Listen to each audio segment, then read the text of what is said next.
你女咁得閒陪你開鋪啊？係啊，唔使返學啊嘛。媽，唔好意思啊，我老婆同兩個細路，我哋同你慶祝母親節。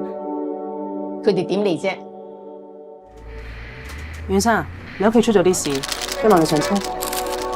我殺咗人喺屋企，殺咗我阿媽、我阿妹。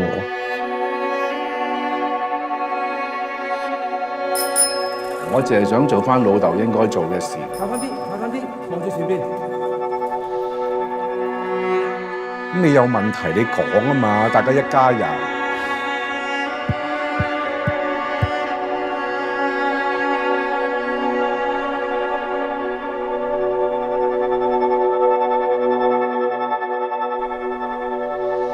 係啊，聽日翻學啦，快啲食啦，食翻上去啦。其實點解我將死睇得咁重啊？